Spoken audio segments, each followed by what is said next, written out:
All right, everyone, welcome back to the Fluent Traveler Podcast. Paul here, and with me, as always, the wonderful Emily. Hey, Paul, and hello, Fluent Travelers. So glad to be back. Today, we're tackling a topic that, let's be honest, probably gives most people a little bit of a chill down their spine. Airport immigration. You know, that moment when you've just stepped off a long flight. You're a bit tired, maybe a little disoriented, and then you're suddenly face to face with an immigration officer asking questions in English. It can be intimidating. Oh, absolutely. I remember my first solo international trip. I had my passport practically glued to my hand, and my heart was just pounding. Not because I'd done anything wrong, but just the fear of not understanding, or worse, not being able to explain myself clearly. It's a very real anxiety for so many people. Exactly. And that's why we're here today. We're going to break down everything you need to know to speak with confidence at passport control. By the end of this episode, you'll know exactly what to say, how to answer common questions naturally, and how to avoid those pesky mistakes that can sometimes make the process a bit bumpier than it needs to be. Yes, and we'll even do some realistic role-play conversations, so it'll feel just like you're there, but in a totally stress-free environment. So, whether you're planning your first international trip, thinking about studying abroad, traveling for business, or just generally trying to boost your English fluency, this lesson is genuinely for you. Let's dive right in. The first step, before we even get to the words, is just understanding what immigration actually is. After your plane lands, you're going to follow signs that usually say immigration, passport control, or border control. They all lead to the same place, right? Right. It's essentially where an officer checks your identity and your right to enter the country. They're looking at your passport, any required visas, understanding why you're visiting, how long you plan to stay, where you'll be staying, and sometimes if you have a return ticket. Crucially, and this is super important, remember that immigration officers are not trying to trick you. Their job is simply to verify your identity, understand your purpose, and ensure your documents are in order. If you answer honestly, clearly, and confidently, the process is usually quick and easy. It really can be over in 1 or 2 minutes. And those 2 minutes can really set the tone for your whole trip, can't they? A smooth, confident interaction and you're off to explore. A fumbled, nervous one and you might carry that stress for a bit longer. Absolutely. So, let's kick off with some essential vocabulary. These are the words you're almost guaranteed to hear or need to use. First up, the most obvious one, passport. Your official travel document. Make sure it's valid, not expired, and has enough blank pages if required. Always keep it safe and accessible. Don't hide it at the bottom of your luggage. Have it ready when you approach the counter. Code point. Next, visa. Not all countries require them, but if you do, it's basically official permission to enter that country. It's usually stamped or glued into your passport. Then there's your boarding pass. This is the document you use to actually get on the plane. It's different from your passport, but you might be asked to show it at various points, so keep it handy too. Now, here's a distinction that often confuses people. Customs versus immigration. We've been talking about immigration, which is about people checking your right to enter the country. Customs is about what you're bringing into the country, things like food, alcohol, gifts, electronics. Yes, you typically go through immigration first and then customs. They are separate processes, though often in the same general area of the airport. Don't get them mixed up. You'll usually fill out a separate customs declaration form. Right. Next, purpose of visit. This is simply why you're traveling. Common examples include tourism, business, study, vacation, conference, family visit, or medical treatment. Keep your answer short and direct. And accommodation. That's where you'll be staying. Is it a hotel, hostel, apartment, friend's house, or relative's home? Have the full address ready, especially if it's a hotel. Often handwritten is fine if you don't have it printed. Then, return ticket. Super important. It's your ticket back home. It proves you intend to leave the country. Even if it's just on your phone, be ready to show it. And finally, length of stay. This is simply how long you'll remain in the country. Be precise. 5 days, 2 weeks, or until July 25th. Don't say a little while or not long. Perfect. Now that we have that vocabulary down, let's jump into the most common immigration questions you're likely to hear, and importantly, how to answer them naturally and confidently. We'll even do a little practice. Okay, I'm ready. Let's pretend I'm the traveler and you're the officer, Paul.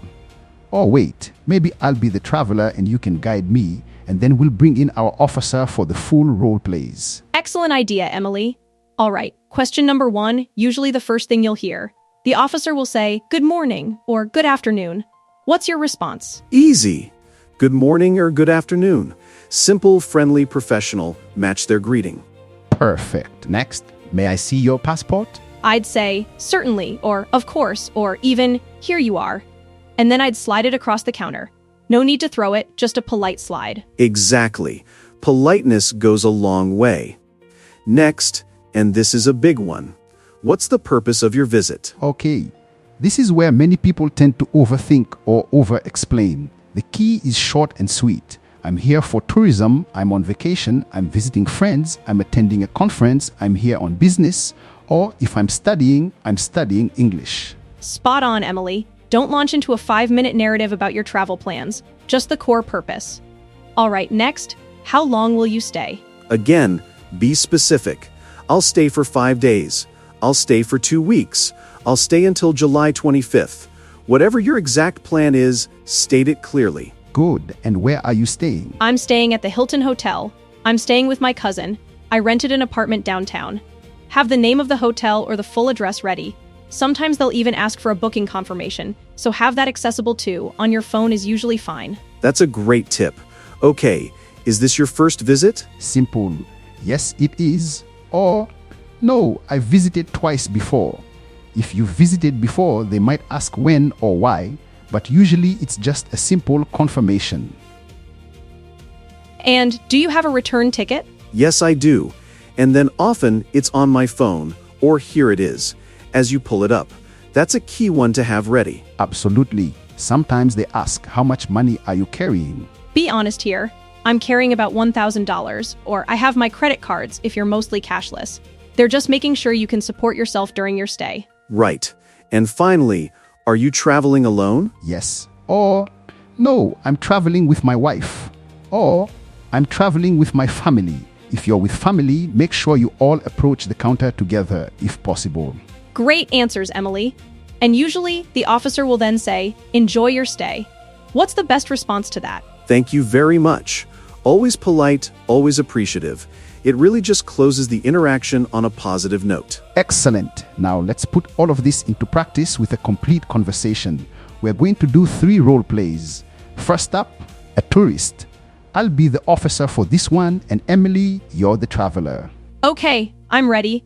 My heart is only racing a little bit this time. Good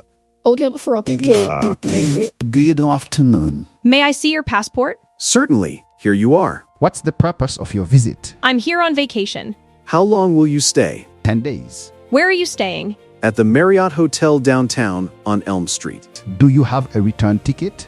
Yes, I do. Here it is on my phone. Excellent. Enjoy your stay. Thank you very much. Have a nice day. See how smooth that was, everyone? Emily was clear, concise, and confident. No unnecessary chatter, just direct answers. I even added the street name for the hotel, which is a nice little touch if you remember it, makes it sound even more prepared. Absolutely. Now, before we move to the next conversation, let's quickly touch on some useful expressions. Sometimes you might need a little more than a yes or no. Like, instead of just yes, you could say, "Yes, that's correct." It sounds more complete, more articulate. Exactly. And if you genuinely don't know something, instead of "I don't know," which can sound a bit abrupt, try "I'm not sure." It's softer, more polite. And the absolute golden rule, if you don't understand something, never say what. It can sound very rude. Instead, politely ask, "Could you repeat that, please?" Or, "Could you speak a little more slowly?" Those expressions show confidence and good manners. They demonstrate that you're trying to understand, which is exactly what the officer wants. They're trying to communicate with you, not test you on your vocabulary. Okay, ready for the next one? Let's do a business traveler this time. Paul, you can be the officer again, and I'll be the busy professional heading to a conference. Sounds good. Take it away, officer. Good evening. Good evening. What's the purpose of your visit? I'm here for a business conference. Which company do you work for? I work for Global Tech Solutions. How long will you stay? 4 days. Where will you stay? At the Hilton Convention Hotel. My conference is being held there. Do you have a return flight? Yes, I do. My return flight is on Friday morning. I can show you the booking confirmation if needed. Very good. Enjoy your conference. Thank you very much. Have a good night. Another fantastic example. Notice how Emily didn't just stop at business conferences but added, "My conference is being held there." It's a natural clarification that preempts a follow-up question, showing she's fully prepared. Exactly. It just adds that extra layer of confidence, you know? It's not about giving a long story, but providing just enough relevant detail. And for business travelers, knowing your company name and where your conference is super important. Right. Now, let's talk about some common mistakes. These are the things that can sometimes make your immigration experience less smooth. Oh, I've got some stories about these. What's mistake number 1? Mistake number 1, giving too much information. Officer asks, purpose of visit? Don't launch into a 5-minute travelogue about how you've always dreamed of seeing the Eiffel Tower and how you saved up for 2 years and what you plan to eat for every meal. Keep it short. I'm here for tourism. That's it. Oh, I can picture that. I've definitely been in line behind people who felt the need to tell their entire life story. The officers are busy, they have a lot of people to process. Brevity is truly your friend here. Precisely. Mistake number 2. Speaking too quietly. This is such a common one. People get nervous, they mumble. Speak clearly. You don't need perfect English, but you absolutely need understandable English. Project your voice a little. Yes, and look them in the eye, politely. It shows you're engaged and confident, not trying to hide anything. Just like any normal conversation, you wouldn't mumble to a new acquaintance. Exactly. Mistake number 3. Arguing. This is a big no-no. No matter what, always stay calm and remain respectful. Even if you feel a question is repetitive or unnecessary, just answer it. Don't challenge the officer's authority or try to debate with them. It will not end well. Oh, never argue. They're just doing their job. A polite, calm demeanor will always get you through faster and with less hassle. Losing your temper is the fastest way to get pulled aside for a secondary inspection. Indeed. Mistake number 4, guessing answers.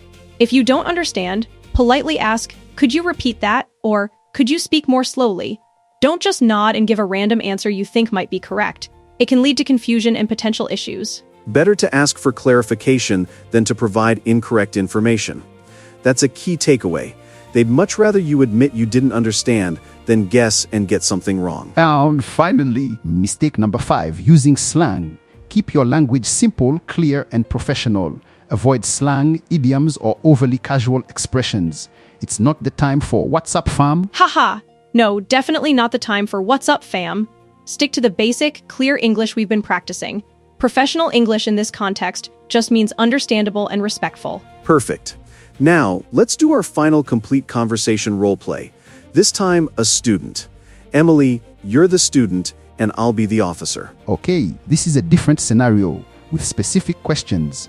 I'm ready. Good morning. Good morning. May I have your passport? Of course. Here it is. Why are you visiting our country? I'm here to study English. Which school will you attend? I'll study at Green Valley Language Institute. How long is your course? It's a 6-month intensive course. Where will you stay? I'll stay in a student residence provided by the school at 123 University Avenue. Who is paying for your studies? My parents are paying for my education and living expenses. Do you have proof of enrollment? Yes, I do. Here are my acceptance letter and financial statement. Everything looks good. Welcome to the country and enjoy your studies. Thank you very much. Fantastic, Emily. That really highlights how specific students need to be, especially with documents. Proof of enrollment, financial statements, accommodation details, all crucial. Definitely. Students often have a bit more to prepare, but knowing exactly what documents to have ready and how to state the information clearly makes all the difference. It shows you're a legitimate student with a plan. All right, so we've covered a lot today. Essential vocabulary, common questions, natural answers, even some specific role plays, and those critical common mistakes to avoid. Now we have a bonus challenge for you, our listeners. Yes, we want you to practice speaking out loud. I'm going to ask you a few questions, and after each one, I want you to pause the podcast and answer aloud, just as if you were speaking to an officer. Don't just think the answer, say it. This is one of the fastest ways to improve your fluency and build that muscle memory for quick, confident responses. Ready? Okay, question 1. What's the purpose of your visit? Pause. Listeners practice. Question 2. How long will you stay? Pause. Listeners practice. Question 3. Where are you staying? Pause. Listeners practice. Question 4. Is this your first visit? Pause. Listeners practice. And finally, question 5. Do you have a return ticket? Pause. Listeners practice. Excellent. Giving those answers a voice, that's where the real magic happens. Remember, confidence comes from practice, not perfection. The more you rehearse these conversations, even just to yourself in the mirror, the more comfortable and natural you'll feel when you're actually standing at that international airport counter. It's like preparing for an exam. You wouldn't just read the material, you'd practice answering questions. Absolutely. So, congratulations. You've just equipped yourselves with many of the most common English expressions used at airport immigration around the world. You now know how to answer questions about your travel purpose, your accommodation, your return ticket, your length of stay, and so much more. Remember, immigration officers are simply doing their job. Stay calm, speak clearly, answer honestly, and don't be afraid to politely ask someone to repeat a question if necessary. Your English doesn't have to be perfect, it just needs to be clear and confident. The best way to prepare is to practice these conversations several times before your next trip. Read them aloud, repeat the vocabulary, and imagine yourself standing at the immigration counter answering every question with confidence. If you found this lesson helpful, please give us a thumbs up, subscribe to the channel if you haven't already, and turn on notifications so you never miss our weekly English conversation lessons. We're always here to help you become a more fluent and confident English speaker. And in the comments below, tell us, which country would you love to visit next? We'd love to hear about your travel dreams and help you prepare for them. Thank you so much for listening. Keep practicing, travel safely, and we'll see you in the next English lesson. Safe travels and goodbye for now.